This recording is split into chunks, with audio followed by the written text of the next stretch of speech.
ಕಲಾವಿದರು 14 ಬೇಡಿಕೆಗಳನ್ನು ಈಡೇರಿಸುವಂತೆ ಸರ್ಕಾರದ ಮೇಲೆ ಒತ್ತಡ ಹಾಕಬೇಕಿದೆ ಎಂದು ಕರ್ನಾಟಕ ರಾಜ್ಯ ಸಾಂಸ್ಕೃತಿಕ ಸಂಘಟನೆಗಳ ಮಹಾ ಒಕ್ಕೂಟದ ರಾಜ್ಯಾಧ್ಯಕ್ಷ ವೀರೇಶ ಪ್ರಸಾದ ಹೇಳಿದರು. ಅವರು ತುಮಕೂರು ನಗರದ ಕನ್ನಡ ಭವನದಲ್ಲಿ ಬುಧವಾರ ಒಕ್ಕೂಟದ ಜಿಲ್ಲಾ ಘಟಕ ಉದ್ಘಾಟನೆ ಹಾಗೂ ಸಾಂಸ್ಕೃತಿಕ ಕಾರ್ಯಕ್ರಮಗಳನ್ನು ಉದ್ಘಾಟಿಸಿ ಬಳಿಕ ಮಾತನಾಡುತ್ತಾ, ಕಲಾವಿದರು ಸಂಕಷ್ಟದಲ್ಲಿದ್ದಾರೆ, ಹೀಗಾಗಿ ಎಲ್ಲರೂ ಸರ್ಕಾರದ ವಿರುದ್ಧ ಒಗ್ಗಟ್ಟು ಪ್ರದರ್ಶಿಸಬೇಕಿದೆ ಎಂದರು. ಬಳಿಕ ಒಕ್ಕೂಟದ ಜಿಲ್ಲಾ ಪದಾಧಿಕಾರಿಗಳ ಪದಗ್ರಹಣ ನಡೆಯಿತು. ಇದೇ ವೇಳೆ ಕೆಪಿಸಿಸಿ ಉಪಾಧ್ಯಕ್ಷ ಮುರಳೀಧರ್ ಆಲಪ್ಪ, ಜಿಲ್ಲಾ ಕಾಂಗ್ರೆಸ್ ಅಧ್ಯಕ್ಷ ಚಂದ್ರಶೇಖರ್ ಮಾತನಾಡಿದರು. ಜಿಲ್ಲೆಯಿಂದ ನೂರಾರು ಕಲಾವಿದರು ಆಗಮಿಸಿದ್ದರು.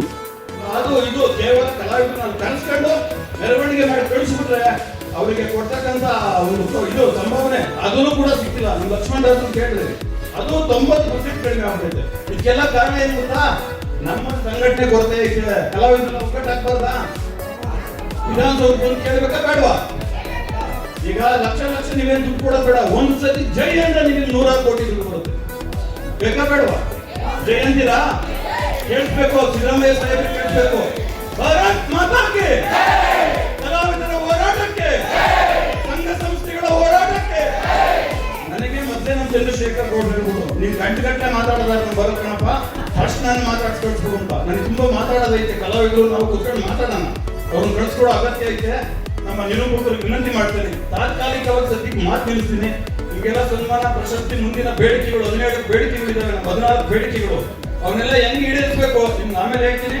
ಚಂದ್ರಶೇಖರ್ ಗೌಡರು ಒತ್ತಾಯ ಮೇಲೆ ಪ್ರತಿ ಸಚಿವರು ನಮ್ಮ ಮುಖ್ಯಮಂತ್ರಿಗಳ ಕಚೇರಿಗೆ ಅವರು ದಿನನಿತ್ಯ ಓಡಾಡೋದನ್ನ ನಾನು ಗಮನಿಸಿದ್ದೀನಿ, ನೋಡಿದ್ದೀನಿ. ನಮ್ಗೆ ಒಂದು 2-3 ಸರಿ ಹೇಳಿದ್ರು, ಸರ್ ಈ ಆಫೀಸಿಗೆ ಬನ್ನಿ, ಆಫೀಸಿಗೆ ಬಂದ್ರೆ ಸಹಾಯ ಆಗುತ್ತೆ, ಬನ್ನಿ ಸರ್ ಅಂತ. ಮಗನೊಬ್ಬ ಇನ್ನೊಂದ್ಸತಿಗೆಲ್ಲ ನೀಟಾಗಿ ಮಾತಾಡ್ಕೊಂಡು ಅಂತೇಳಿ ನಾವು ಮುಂದೆ ಅವ್ರ ಹೋರಾಟಕ್ಕೆ ಬೆಂಬಲವಾಗಿರ್ತೀವಿ. ಯಾಕಂದ್ರೆ ಕಲೆ ಅನ್ನೋದು ಎಲ್ರಿಗೂ ಸಾಧ್ಯದಲ್ಲ. ಕಲೆಗಾರನ ಸೊತ್ತೆ ಹೊರತು ಕಲೆಗಾರನಲ್ಲದವನ ಸೊತ್ತಲ್ಲ. ಈ ಅವರಲ್ಲೂ ತುಮಕೂರು ಜಿಲ್ಲೆ ಗುಬ್ಬಿ ವೀರಣ್ಣರವರಿಂದ ಹಿಡಿದು ಏನು ನರಸಿಂಹರಾಜ್ ಅವರು ಇರ್ಬೋದು, ಇತ್ತೀಚೆಗೆ ನಮ್ಮ ರಂಗಾಯಣ ರಘುವರು ಇರ್ಬೋದು, ಸುಮಾರು ಜನ ಕಲಾವಿದರು ನಮ್ಮ ಜಿಲ್ಲೆ ಕೊಟ್ಟಿದೆ ಅಂತ ಮಹಾತ್ಮರು ಇವತ್ತು ನಮ್ಮ ಜೊತೆಯಲ್ಲಿ ನಮ್ಮ ಲಕ್ಷ್ಮಣದಾಸ್ ಅವರಿದ್ದಾರೆ. ಈ ಇತ್ತೀಚಿನ ದಿನಗಳಲ್ಲಿ ನಮ್ಮ ಗುಬ್ಬೀರಣ್ಣ ಕಲಾಕ್ಷೇತ್ರದಲ್ಲಿ ಒಂದು ದಿನನೂ ಕಲೆ ಇಲ್ದಂಗೆ ಇರೋದೇ ಇಲ್ಲ. ಅಂದರೆ ಆ ಕಲೆ ಅನ್ನೋದು ನಮ್ಮ ಜಿಲ್ಲೆಗೆ ಆಸೆ ಒಕ್ಕಾಗಿ ಬಂದಿರೋದ್ರಿಂದ ನಾವು ಈ ಜಿಲ್ಲೆಯಲ್ಲಿ ಹುಟ್ಟಿರೋದು ನಮ್ಮ ಎಲ್ಲ ಪುಣ್ಯ. ಯಾಕಂದರೆ ಕಲೆ ಅನ್ನೋದು ಅಷ್ಟು ಶಕ್ತಿ ಸಾಮರ್ಥ್ಯ ಇರ್ತಕ್ಕಂಥದ್ದು. ನನಗೂ ಕೂಡ ಜಗದೀಶ್ ಕೂತವ್ರೆ ಕಲಾಕ್ಷೇತ್ರದಲ್ಲಿ ಅಭಿಮಾನಿ ಪಾತ್ರ ಮಾಡಿಸಿದ್ರು. ನನಗೆ ಕೃಷ್ಣನ್ ಪಾತ್ರ ಮಾಡೋ ಆಸೆ, ನನಗೆ ಗಂಟ್ಲು ಸರಿಲ್ಲ ಅಂತ ನಾನು ಅದ್ರ ಕಣ್ಣಿಗೆ ಹೋಗ್ತಾ ಇಲ್ಲ. ಅದಕ್ಕೆ ಕೇಳಕ್ಕೆ ಬಯಸಿದೆ. ಈಗಾಗಲೇ ನಾನು ಬಂದಾಗ ಏನು ನಮ್ಮ ಕಾಳೆ ಮಾಲ್ಗ ಎಲ್ಲ ಎಷ್ಟೋ ಸುಂದರವಾಗಿ ಹೆಣ್ಮಕ್ಳೆಲ್ಲ ನೀವು ಅದರಲ್ಲೂ ವಿಶೇಷವಾಗಿ ಗುಬ್ಬಿ ತಾಲೂಕಿನಿಂದ ಹೆಚ್ಚಿನ ಒಂದು ಜನ ಬಂದಿದ್ದೀರಾ. ಅದರಲ್ಲೂ ಗೊಲ್ರಟ್ಟಿಯಿಂದಲೂ ಜಾಸ್ತಿ ಜನ ಬಂದಿದ್ದೀರಾ ಗೊತ್ತಾಯ್ತು. ಯಾಕಂದ್ರೆ ಗೊಲ್ರಟ್ಟಿಲಿ ಯತ್ನಪ್ಪ ಜುಂಜಪ್ಪನಂತ ಕಲಗಾರರು ಹುಟ್ಟಿದಂಥ ಜಾಗ ಅದು. ಯಾಕಂದ್ರೆ ನಿಮ್ಗೆಲ್ಲ ಯಾವಾಗಲೂ ಕೋಲಾಟ, ಸೋಪಾನ, ನಾನು ಅದೇ ಸಮುದಾಯದ ಹುಟ್ಟಿರೋದ್ರಿಂದ ಹತ್ತಿರದಿಂದ ನೋಡಿದ್ದೀನಿ. ಆ ಕಲೆ ಅನ್ನೋದಕ್ಕೆ ಎಷ್ಟು ಬೆಲೆ ಕೊಡ್ತೀರಾ ಅನ್ನೋದಕ್ಕೆ. ಅದಕ್ಕೋಸ್ಕರ ನಾವು ಈ ಕಲೆಗಾರರಿಗೆ ವಂಚನೆ ಆಗಕ್ಕೆ ಬಿಡಬಾರ್ದು. ನಿಮಗೆ ಮೂಲಭೂತವಾಗಿ ಏನು ಸೌಲಭ್ಯ ಸಿಗಬೇಕೋ ಅದನ್ನು ಕೊಡಿಸೋದಕ್ಕೆ ನಾನು ಕೂಡ ಪ್ರಾಮಾಣಿಕ ಪ್ರಯತ್ನ ಪಡ್ತೀನಿ ಅಂತ ಈ ಸಂದರ್ಭದಲ್ಲಿ ನಿಮಗೆ ಭರವಸೆ ಕೊಟ್ಟು. ಯಾಕಂದರೆ ನೀವು ಸಂಘಟನೆ ಇದ್ದವರು. ಈಗ ವೀರೇಶ್ ಅವ್ರು ಹೇಳಿದ್ರು, ಬೆಂಗಳೂರಿಗೆ ಕರೆದ್ರೆ ಬಸ್ ಕೇಳ್ತಾರೆ, ನಮಗೆ ದಿನನಿತ್ಯ ಭತ್ಯೆ ಕೇಳ್ತಾರೆ ಅಂತ. ನಿಮ್ಮ ಹಕ್ಕು ನೀವು ಪಡೆಯೋದಕ್ಕೆ ನಿಮಗೆ ಆ ಛಲ ಇರಬೇಕು. ಯಾಕಂದರೆ ಈ ದೇಶಕ್ಕೆ ಸ್ವತಂತ್ರನೂ ಸುಮ್ಮನೆ ಬರಲಿಲ್ಲ. 100 ವರ್ಷಗಳ ಸತ್ಯಾಗ್ರಹ, ಸೇವೆ, ಸಾವಿರಾರು ಜನ, ಲಕ್ಷಾಂತರ ಜನ ತ್ಯಾಗ ಬಲಿದಾನದ ಮುಖಾಂತರ, ಅಂದರೆ ಹೋರಾಟದ ಮುಖಾಂತರನೇ ದೇಶಕ್ಕೆ ಸ್ವಾತಂತ್ರ್ಯ ಬೇಕು. ನೀವು ಕಲೆಗಾರರು ನಿಮ್ಮ ಒಂದು ಶಕ್ತಿ ಏನನ್ನೋದು ತೋರಿಸೋದ್ರ ಮುಖಾಂತರ, ಸರ್ಕಾರದ ಗಮನ ಸೆಳೆಯೋದ್ರ ಮುಖಾಂತರ ನಿಮ್ಮ ಹಕ್ಕು ನೀವು ಪಡಿಬೇಕು. ಅದಕ್ಕೆ ಪೂರಕವಾಗಿ ನಮ್ಮಂಥ ಸುಮಾರು ನಮ್ಮ ಆಲಪ್ಪನಂಥವ್ರು, ನನ್ನಂಥವ್ರು, ಸಾಮಾನ್ಯ ಜನ ಎಲ್ಲ ದೊಡ್ಡ ದೊಡ್ಡ ವ್ಯಕ್ತಿಗಳು ನಿಮ್ಮ ಕೈ ಜೋಡಿಸ್ತಾರೆ. ಯಾಕಂದರೆ ಕಲೆ ಉಳಿಬೇಕು, ಬೆಳಿಬೇಕು ಅನ್ನೋದು ಮುಂದಕ್ಕೂ ಇರ್ತಕ್ಕಂಥ ಅಂಶ. ಅದಕ್ಕೋಸ್ಕರ ನನಗೆ ಸಮಯ ಇಲ್ದಿದ್ರು ವೀರೇಶ್ ಅವರು ನಾನು ಬಿಡಲಿಲ್ಲ, ಇಲ್ಲ ನೀವು ಬಂದೇ ಬರ್ಬೇಕು ಅಂತ. ನನಗೆ ತೋರಿಸೋದ್ರ ಮುಖಾಂತರ ಎಲ್ಲರೂ ಗಮನ ಸೆಳೆದು ನಿಮ್ಮ ಹಕ್ಕನ್ನ ದಕ್ಕಿಸ್ಕೊಳ್ಳೋಣ ಅಂತ ಹೇಳ್ತಾ, ಈ ಒಂದು ನಿಮ್ಮಂಥ ಹಳ್ಳಿಯಿಂದ ಬಂದಿರತಕ್ಕಂಥ ಎಲ್ಲ ನೀವು ಕಲಾವಿದರು ನೋಡಿದರೆ ತುಂಬ ಸಂತೋಷ ಆಗ್ತದೆ. ನಿಮ್ಮ ಕಲೆ ಹಿಂಗೆ ಉಳಿಲಿ ಬೆಳೀಲಿ, ಆ ತಾಯಿ ಭುವನೇಶ್ವರಿ ಆಶೀರ್ವಾದ ನಿಮ್ಮ ಮೇಲೆ ಸದಾ ಇರಲಿ ಅಂತ ಹೇಳ್ತಾ ಎಲ್ರಿಗೂ ನಮಸ್ಕಾರ ಮಾಡಿ ನನ್ನ ಮಾತು ಮುಗಿಸ್ತೀನಿ. ನಮಸ್ಕಾರ. ಜೈ ಕರ್ನಾಟಕ.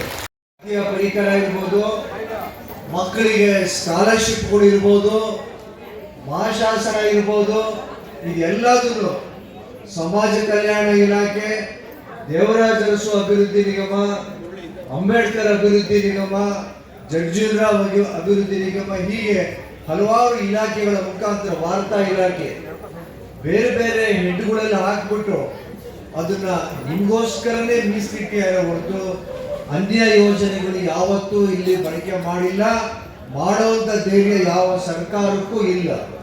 ಇದನ್ನ ತಾವುಗಳು ನಿಮ್ಮ ಕೆಟಗರಿ ಸಂಬಂಧಪಟ್ಟಂಗೆ ಆಯಾ ಇಲಾಖೆಗಳು ನಿಗಮ ಮಂಡಳಿಗಳನ್ನ ತಾವು ಸಂಪರ್ಕ ಮಾಡಿದರೆ ನಿಮಗೆ ಏನೇನು ಯೋಜನೆಗಳು ಬೇಕು, ಕಾರ್ಯಕ್ರಮಗಳು ಬೇಕು, ನಿಮಗೆ ತಲುಪ್ತವೆ. ನಿಮ್ಮಗಳ ಜೊತೆಗೆ ಸರ್ಕಾರ ಇದೆ, ನಾವುಗಳೆಲ್ಲರೂ ನಿಮ್ಮ ಜೊತೆ ಗಟ್ಟಿಭದ್ರಾಗಿ ನಿಲ್ತೀವಿ ಅಂತ ಹೇಳೋದಕ್ಕೆ ಇಚ್ಛೆ ಪಡ್ತೀನಿ. ಇವತ್ತು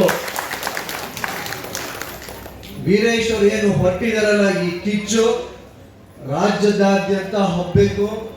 ರಾಜಧಾನಿಯಲ್ಲಿ ಈಗ ಒಳ್ಳೆ ಸುಸಮಯ ಇತ್ತು. ಈಗ ಹೌಸ್ ನಡೀತಾ ಇರಬೇಕಾದ್ರೆ, ಅಧಿವೇಶನ ನಡಿಬೇಕಾದ್ರೆ ಹಾಗೆ ಬಿಸಿ ಊಟದ ಕಾರ್ಯಕರ್ತರು, ಆಶಾ ಕಾರ್ಯಕರ್ತರು, ಅಂಗನವಾಡಿಯವರು ಹೋರಾಟ ಒಗ್ಗಟ್ಟಿನಿಂದ ಐಕ್ಯತೆಯಿಂದ ಹೇಗೆ ಮಾಡ್ತಾರೆ, ತಾವುಗಳೆಲ್ಲರೂ ಹಾಗೆ ಸೇರ್ಕೊಂಡ್ರೆ ನಿಜವಾಗ್ಲೂ ಕಾರ್ಯಸಿದ್ಧಿ ಆಗೇ ಆಗ್ತದೆ ಅಂತ ಹೇಳಿ ಇವತ್ತು ನಮ್ಮೊಂದಿಗೆ ನಮ್ಮೆಲ್ಲರ ಹಿರಿಯರು ಮಾರ್ಗದರ್ಶನರಾದಂಥ ಲಕ್ಷ್ಮಣ ದಾಸರು, ಇವರಿಗೆ ಇಷ್ಟೊತ್ತಾಗಲೇ ರಾಷ್ಟ್ರ ವ್ಯಾಪ್ತಿ ಗುರುತಿಸ್ಬೇಕಾಗಿತ್ತು.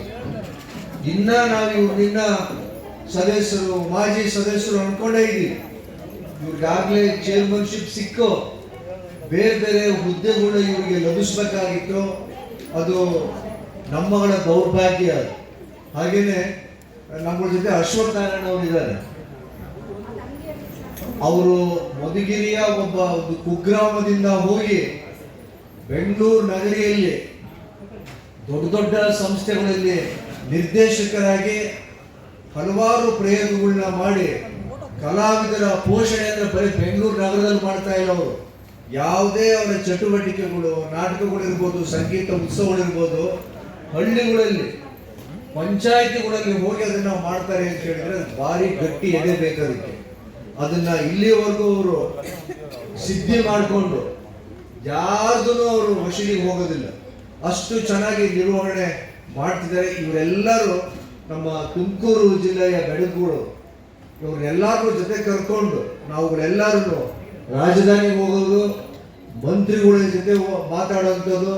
ಹಾಗೆ ನಮ್ಮ ಉಸ್ತುವಾರಿ ಸಚಿವರು ಡಾಕ್ಟರ್ ಜಿ ಪರಮೇಶ್ವರ್ ಅವರು ಸಹಿತ ಸ್ವತಃ ಕಲಾವಿದರು.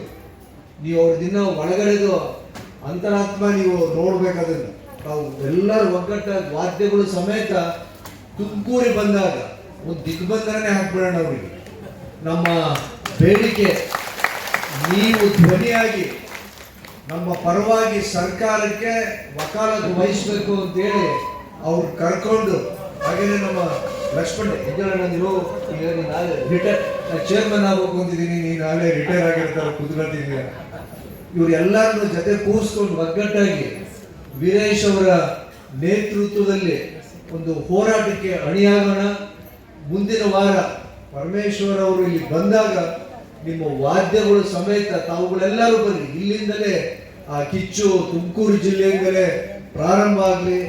ನಿಮಗೆ ಎಲ್ಲದಕ್ಕೂ ಸಾಥ್ ಕೊಡೋದಕ್ಕೆ ನಾವು ಇರ್ತೀವಿ ಅಂತ ಹೇಳಿ ತಮಗೆಲ್ಲರಿಗೂ ಒಂದ್ಸಲ ಮಾತು ಮುಗಿಸ್ತೇನೆ. ಧನ್ಯವಾದಗಳು.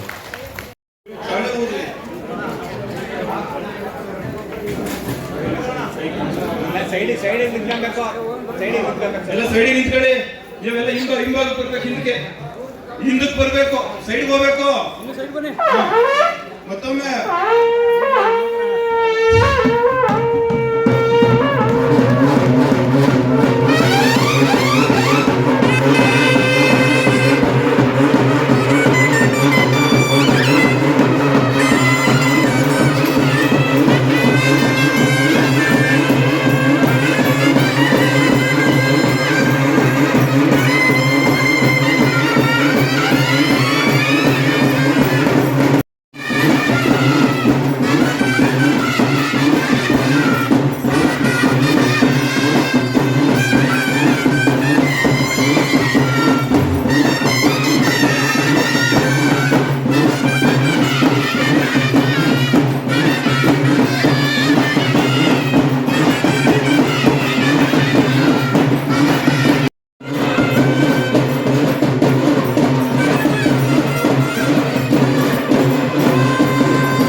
ಸರ್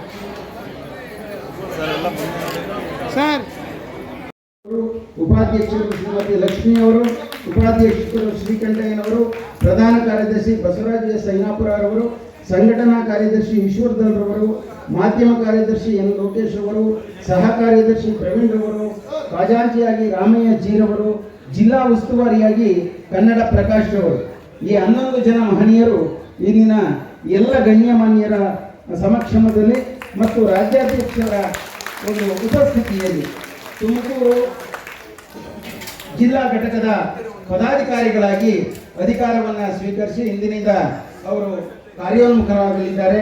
ಅವರೆಲ್ಲರಿಗೂ ಅತ್ಯಂತ ಹೃದಯಪೂರ್ವಕವಾದ ಹೋರಾಟಕ್ಕೆ ಕೈ ಜೋಡಿಸ್ತೀನಿ. ನಿಮ್ಮ ಎಲ್ಲ ಒಂದು ತುಮಕೂರು ಜಿಲ್ಲಾ ಘಟಕದ ಉದ್ಘಾಟನೆಯನ್ನು ಈಗ ತಾನೇ ಉದ್ಘಾಟಿಸಿ ಈ ಒಂದು ಸುಂದರ ಸಭೆಯಲ್ಲಿ ಉಪಸ್ಥಿತರಿರ್ತಕ್ಕಂಥ ಆತ್ಮೀಯ ಸ್ನೇಹಿತ ಲಿಂಗಡ್ ಅವರೇ, ಅಶೋಕ್ ಅವರೇ, ನಮ್ಮ ಬಸವರಾಜ್ ಅವರೇ, ಜಯಕುಮಾರ್ ಅವರೇ, ಎಲ್ಲ ಈ ಸಭೆಯಲ್ಲಿ ಉಪಸ್ಥಿತ